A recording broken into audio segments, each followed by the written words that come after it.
Esse vídeo é dedicado a pensar as possíveis respostas patológicas mais severas, psicopatológicas mais severas à pandemia, né?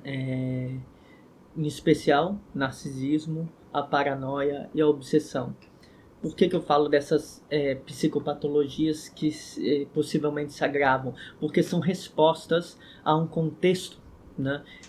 Um contexto de pandemia pode agravar certas características de personalidade, certos traços, certos comportamentos, né? Todos enfrentam, num contexto como esse, né, dificuldades. Né? Eu comentei em outros vídeos sobre as dificuldades na ruptura com a vida cotidiana. Você tem um cotidiano e de repente esse seu cotidiano deixa de existir. Você tem que fazer muitas outras coisas da vida que você não esperava. Isso por si é uma grande dificuldade e que pode gerar na maioria das pessoas ansiedade, principalmente pelo medo do futuro, né? O como será o nosso futuro. Eu costumo dizer que a ansiedade é definida por um sofrimento em relação ao futuro. Não conseguir fazer as coisas, não saber como as coisas serão. Então, um contexto de ruptura gera muita ansiedade.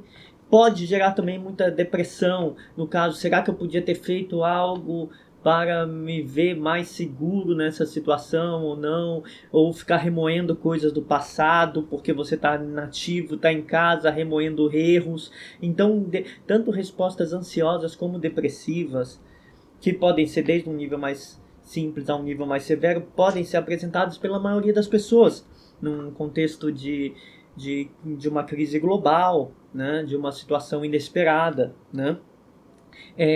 Em geral, a maior parte das pessoas vai apresentar uma espécie de não tédio, mas uma espécie de mistura de tédio com ansiedade, não saber o que fazer da vida pela falta de reforço social. Quando você não está tendo contato com aquelas atividades que sempre foram importantes em sua vida, você não recebe a gratificação de estar exercendo elas, de estar convivendo com as pessoas que exercem.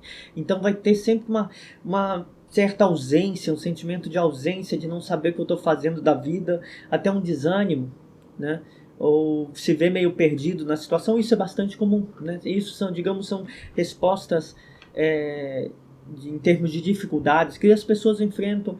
Eu converso com colegas da universidade, outros professores, todos estão com problemas de ansiedade, estão chateados, estão tristes, né? A maioria das pessoas teve que abandonar o trabalho, estão tendo dificuldades, porque o trabalho é grande parte da nossa vida.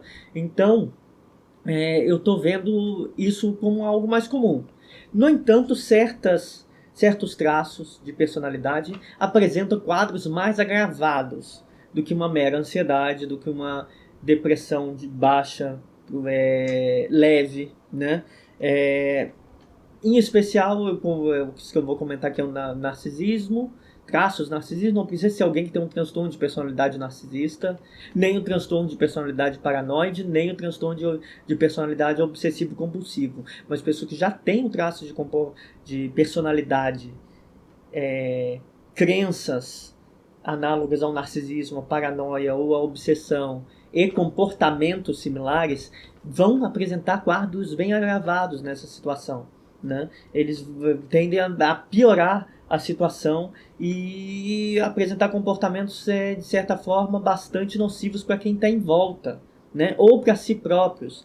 Né? No caso, começando pelo narcisismo, né, tem um grande problema. Pessoas que têm traços de personalidade narcisista são pessoas que precisam de extrema validação do ambiente. Todos nós precisamos, de certa forma, de uma atenção das pessoas que trabalham com a gente, que estudam com a gente, que convivem. Narcisistas precisam muito mais, eles têm dependência, como viciados em atenção. Né? Então eles precisam de uma validação, de pessoas os aprovando, de serem circulados por pessoas o tempo todo, né? E quando não tem, eles têm profunda ansiedade, uma ansiedade muito alta. Então, em tempos de isolamento frente à pandemia, eles podem apresentar um quadro de extrema ansiedade, muito alta ansiedade, que pode até virar agressividade ou conflito, né? Mas eu acho que o problema mais comum e que muita gente está vendo é como eles lidam com a crença de superioridade deles. A maior parte dos narcisistas não confiam em as outras pessoas. Não confiam, eles acham que são mais espertos que os outros, melhores, mais inteligentes, e essa pessoa não sabe nada não. Então a gente está vendo um quadro em que o narcisismo dessas pessoas se agrava, porque elas não estão confiando em médicos, não estão confiando em especialistas, né? Negam o outro. E aliás, tem uma coisa interessante, quanto mais ignorante em termos de quantidade de conhecimentos que possui uma pessoa narcisista, mais ela acha que não é ignorante, porque ela não é capaz de avaliar o que é um saber e o que é ignorância. Então, quanto mais ignorante ela é, ou seja, se ela é menos estudada, se ela vai ter mais prepotência e vai achar que sabe mais do que o outro, né? Então, em geral, o que narcisistas têm a apresentar num contexto em que eles são obrigados a ouvir especialistas, porque um narcisista num contexto normal, ele pode não querer ir no médico. Eu tô doente, mas eu sei como me virar, não vão me tratar. E, em geral, uma pessoa com traços narcisistas pode agir assim. E eles geralmente são cabeça duras e rígidos e não obedecem, ou não fazem coisas, às vezes, até que piora o bem-estar deles só para brigar com alguém, né? Então, nesses contextos, eles vão ignorar a ciência, os especialistas, os médicos, e vão achar que eles que estão certos, o que eles acham, porque a principal crença de narcisística é: eu sei, eu sou melhor, o outro é pior, né? Então a crença de superioridade impede que eles tenham humildade para aprender com as outras pessoas. Então, se eu acho isso, e algumas pessoas que eu admiro acham isso, então um desconhecido está errado. Eles não são capazes de ter humildade para aprender com desconhecidos. Não importa a titulação, o conhecimento. E essa situação é agravada na ignorância. Quanto mais ignorante, mais eles duvidam de tudo. Mais eles acreditam em si próprios apenas. Mais eles acham que a verdade deles é a verdade sobre tudo, né? Então, quanto mais ignorantes, menos a humildade que eles vão ter, né? Eles vão se achar certos e não vão aceitar que os outros saibam mais, mesmo que os outros saibam mais, e eles vão reagir muito mal, né? Então eles vão apresentar um nível maior de egoísmo, vão se irritar se forem obrigados a se importar com os outros, porque quando a gente fala de traços de personalidade narcisista, nós estamos falando de pessoas que se importam pouco com os sentimentos dos outros, ou com os danos materiais que os outros sofrem, ou com a saúde dos eles, não se importam muito, né? E eles, por serem obrigados a terem condutas que eles não querem, não poderem ficar buscando validação o tempo todo, eles vão ter uma conduta muito mais de oposição, discordância, né? Então, eu acho que o principal quanto mais eles não têm conhecimentos, porque, aliás, um narcisista relativamente estudado, com grande arsenal de conhecimentos, também faz isso, porque ele acha que ele sabe mais que os outros, né? Então, acaba sendo um caminho sem saída. Ele acha que sabe mais que os outros porque ele estudou, mesmo que daquilo ele não tenha estudado nada. E se ele é ignorante, ele acha que sabe mais que todo mundo. Isso chega a ser pior, né?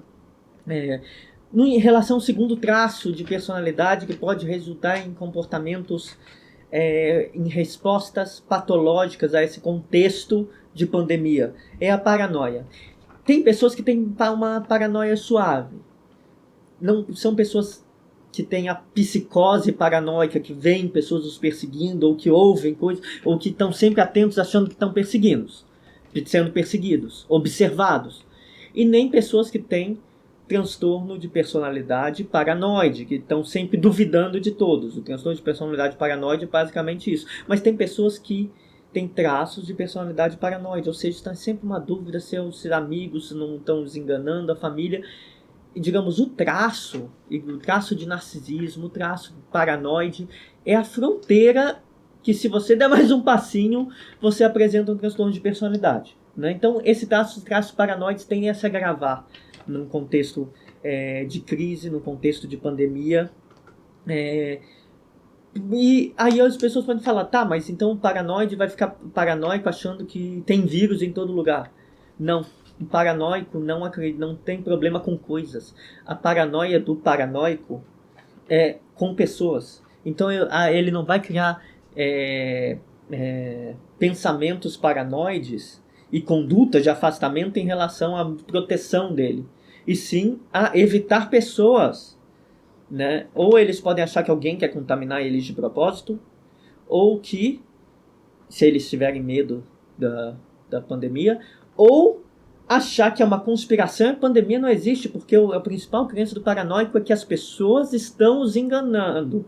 Né? O paranoide acha, alguém está me enganando. Quem é que está me enganando? Ele pode achar que o governo está enganando, pode achar que os cientistas estão enganando, ele nunca vai confiar. É o paranoide, alguém incapaz de confiar. E se alguém da família dele quer o bem-estar, ele pode suspeitar que alguém da família dele não quer que ele adoeça.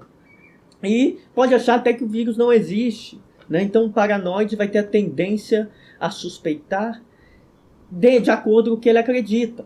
Né? Se ele acredita que não é tão grave assim, ele vai achar que as pessoas estão enganando ele com algum objetivo. Se ele acha que é grave, ele acha que as pessoas querem contaminar ele. Então ele vai ter sempre essas distorções, e vão ficar muito severas num contexto como esse, de tendência a aderir a uma atitude conspiratória, de ver conspiração. Tem alguém contra mim, as pessoas estão querendo me fazer mal, meus familiares não se importam comigo, ou o governo está me enganando, ou os cientistas estão me enganando, alguém está me enganando, nada disso existe, então eles vão ter endosso maior. Né? Por que eu estou chamando atenção para isso? Só antes de a gente avançar. Né? Porque nesses contextos de crises muito severas, que mudam a rotina das pessoas, coisas que são vistas como traços de personalidade podem apresentar comportamentos tão radicais que parecem um transtorno de personalidade. A pessoa se torna, digamos, transitoriamente, pelo menos, narcisista, paranoide, obsessivo, porque o excesso, eu falei no início do vídeo, para todos nós, um contexto de uma crise muito grave, global, que nos força a romper com nossas rotinas, gera ansiedade, pode gerar depressão, gera um sentimento de mal-estar. Mas para essas pessoas que já têm traços narcisistas, traços paranoides, traços obsessivos, elas vão começar a se comportar como se tivesse um transtorno mesmo, porque vai se agravar em virtude da ansiedade, vai se agravar todos esses traços, eles vão apresentar piora. Né? Então, paranoides vão ter medo das pessoas, vão ter uma tendência a aderir a teorias de conspiração, tal como narcisistas também têm essa tendência, mas os narcisistas têm essa tendência porque o que eles acreditam é maior do que o outro. Se o outro acredita em outra coisa, então o outro está errado, eu estou certo. O motivo é diferente. Paranoide é porque ele acha que alguém está enganando ele. Então pode ser o governo, pode ser a ciência, pode ser quem for. Alguém está enganando ele. Então pode ser a minha família. Alguém está me enganando. Então é isso que pensa o paranoide. Então ele vai ficar hipersensível. Ele vai ver na realidade, buscar cada coisinha que pode estar enganando ele, que pode estar causando problemas. Então isso é mais é o que tende a se agravar numa situação de ruptura com rotinas. Né? E por último, traços obsessivos, traços de personalidade obsessiva que podem virar transitoriamente algo análogo a um transtorno de personalidade obsessivo-compulsivo. É bom a gente diferenciar o transtorno obsessivo-compulsivo do transtorno de personalidade obsessivo-compulsivo. O que é o transtorno obsessivo-compulsivo? Chamado TOC, né, que muitas vezes as pessoas repetem rituais, lavar a mão um número X de vezes, bater no mesmo lado com a mão direita e com a mão esquerda, tomar banho 5 vezes ao dia, rituais, coisas que elas acham que precisam fazer, senão algo de muito grave vai acontecer na vida. E compulsões, podem ser compulsões alimentares, compulsões de exercício, compulsões de compra. Então, obsessão no toque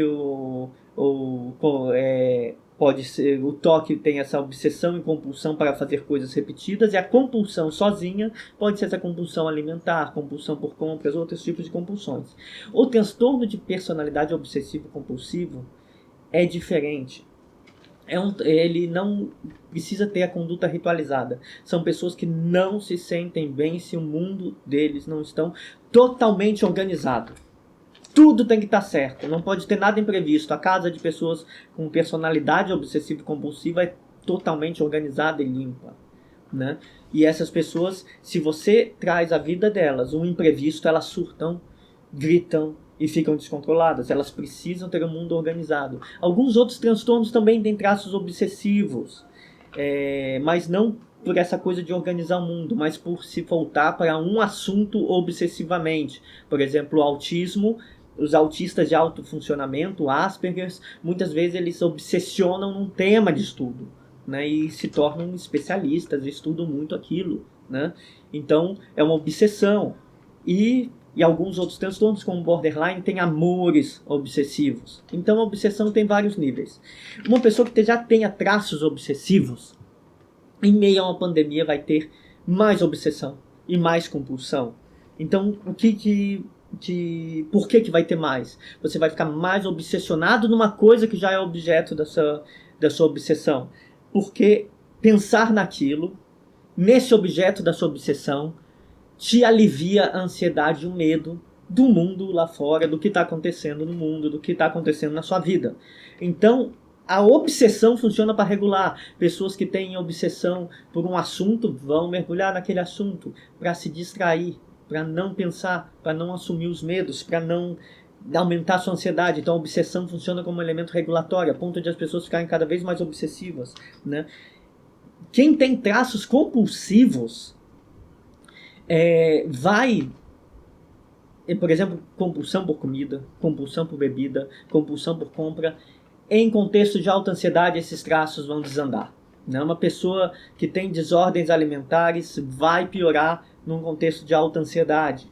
Uma pessoa que tem desordens, problemas com bebida, pode de repente se colocar numa situação de risco de ir num lugar, comprar bebida para voltar a encher a cara, né? Uma pessoa que compra compulsivamente, mesmo que esteja a família desempregada agora porque está correndo uma crise mundial, ela vai lá e gasta o dinheiro que não tem, né? Então esses traços tendem a piorar, tá, nesses momentos. E se não for possível, porque não tem como ter o dinheiro que não tem, ou não tem como comprar mais comida, ou não tem como beber, essas pessoas vão reagir com agressividade, né? Então, uma pessoa que já tenha traços obsessivos tende a circular em torno de suas obsessões que já tinham, ou seja, essas obsessões vão ser amplificadas, elas vão ficar noiadas em casa, pensando nas suas obsessões, ou, o que pode ser pior, obsessionar na situação atual. Por exemplo, a gente tem uma situação de pandemia. O obsessivo que obsessiona nisso vai ver todas as notícias, assistir todos os programas, acabou o programa num canal, vai mudar para outro canal, vai ficar pensando naquilo de uma maneira obsessiva, vai estudar o negócio, vai começar a ver todas as análises de especialistas, então vai ficar a obsessionar por conhecimento é o menor dos problemas. Só que o problema vai obsessionar por limpeza de uma maneira excessiva. Ninguém saiu de casa. Ela acha que pode ter vindo vírus pela janela. Vai limpar a casa inteira. Vai limpar a casa inteira outra vez. Vai limpar uma terceira vez. Vai ficar achando que vai desenvolver uma espécie de paranoia de contaminação. De que tudo pode... Mesmo que ela more sozinha, uma pessoa obsessiva, mesmo que more sozinha, se isso tomar a vida dela a tal ponto, de maneira muito grave, ela não vai abrir a porta, vai fechar a janela, e se abrir a janela, depois vai ficar com medo de ter contaminado a casa. Então parece que é paranoia, não é paranoia. Paranoia é pensar o seguinte: paranoia é com pessoas conspirando contra você. A obsessão eu preciso manter meu mundo em ordem para ele não sair da desordem. Limpeza é manter o mundo em ordem, né? Organização é manter o mundo em ordem. Fechar tudo, abrir tudo, decidir os horários, ter horários muito rigorosos é ter o mundo em ordem, né? Obsessionar num assunto é ter o mundo em ordem. Então obsessões são ligadas à ordem, né? Então eu quis apontar nesse vídeo 3 traços de personalidade que são que tendem a se agravar de maneira mais severa, né? Com um alto nível de ansiedade, de isolamento, da ruptura da rotina, do medo em relação ao futuro, né? O medo em relação ao futuro também é um aspecto que agrava muito a ansiedade.